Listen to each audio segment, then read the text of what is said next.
मंडईत देवाच्या दर्शनासाठी निघालेलं एक जोडपं मनात श्रद्धा आणि डोळ्यात उत्साह घेऊन चाललं होतं. पण त्या प्रवासाचा शेवट इतका भयंकर झाला, ज्याचा विचार त्या महिलेने स्वप्नातही केला नसेल. सध्या सोशल मीडियावर एक व्हिडिओ व्हायरल झालाय, ज्यात तुम्ही पती आपल्या पत्नीला बेदम मारहाण करताना तिच्या अंगावरून गाडी घालताना बघितलं असेल. हा भयानक प्रकार घडलाय कर्नाटकमध्ये. मात्र या व्हिडिओमध्ये दिसणारे पती पत्नी महाराष्ट्रातले आहेत.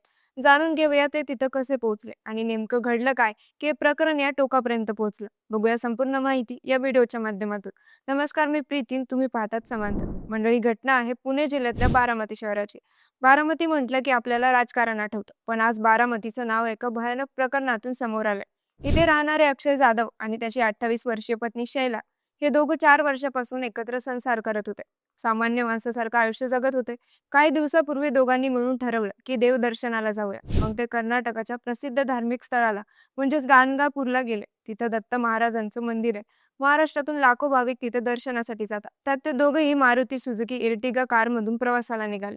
कर्नाटकात प्रवेश केल्यानंतर या जोडप्याची कार कलबुर्गी जिल्ह्यातल्या अफजलपूर तालुक्यातील बलगुरी गावात येऊन पोहोचली आणि इथेच सगळं बदललं. दोघांमध्ये कडाक्याचं भांडण सुरू झालं. प्राथमिक तपासातून मिळालेल्या माहितीनुसार अक्षयला शैलाच्या चारित्र्यावर संशय होता. तिचे परपुरुषासोबत अनैतिक संबंध आहेत असा आरोप अक्षय नेहमीच करायचा. त्यावरून दोघांमध्ये बऱ्याच वेळा भांडण झाली. त्यातच ते देवदर्शनाला जात असताना परत त्याच विषयावर त्यांचा वाद झाला आणि या वादाने जे रूप घेतलं ते अत्यंत भयंकर होतं. वाद इतका टोकाला गेला की अक्षयने कार रस्त्याच्या कडेला थांबवली आणि पत्नी शैलाला जबरदस्तीने कार बाहेर ओढलं. मंडळी, सकाळच्या साधारण 11 वाजताची गोष्ट आहे. रस्त्यावर लोक होती, वाहन होती. या सगळ्या समोर अक्षयने शैलावर लाताबुक्क्या घालून बेदम मारहाण सुरू केली. एवढंच नाही तर त्याने तिच्यावर धारदार शस्त्राने वार करत तिचा गळा चिरला. शैलाचे केस पकडून अक्षय तिला मारहाण करू लागला.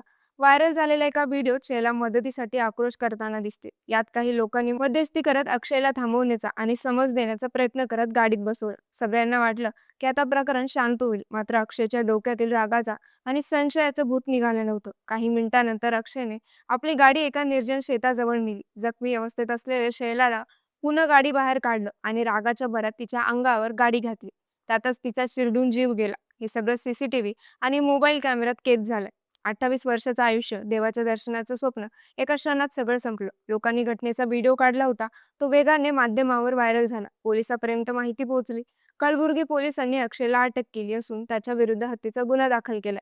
पोलीस पुढील तपास करत आहेत. कलबुर्गीचे पोलीस अधीक्षक अडुरू श्रीनिवास लू यांनी दिलेल्या माहितीनुसार अक्षयच्या मनात शैलाच्या चारित्र्याबद्दल अगोदरच संशय होता. त्यांच्यात या अगोदर पण यामुळे भांडण झाली होती. त्यामुळे संशय आहे की अक्षयने या हत्येचा कट या अगोदरच रचला असावा. देवदर्शनाच्या नावाने शैलाला घरापासून दूर आणणं हा सगळा त्याचा प्लॅन असू शकतो असा प्राथमिक अंदाज आहे. घटनेची माहिती बारामतीमध्ये शैलाच्या कुटुंबाला दिली गेली तेव्हा घरात एकच आक्रोश उठला. मंडळी, ही घटना घडली पण सोशल मीडियाच्या माध्यमातून लोकांकडून प्रश्न केली जात आहे. भर रस्त्यात मारहाण होत असताना लोकांनी व्हिडिओ काढले, पण कोणी मध्ये का पडलं नाही. जर कोणी त्यावेळी कसून हस्तक्षेप केला असता तर कदाचित शैला वाचली असती. संशयातून आणि घरगुती हिंसाचार यातून कोणाचा असा बळी जावा आणि आरोपीला एवढी हिंमत मिळावी की तो भर रस्त्यावर आपल्या पत्नीचा जीव घेतो. या घटनेमुळे बारामतीत सध्या संतापाचं वातावरण पसरलंय. या घटनेबाबतच्या तुमच्या प्रतिक्रिया आम्हाला कमेंट्समध्ये नक्की कळवा आणि समांतरला सबस्क्राईब करायला विसरू नका.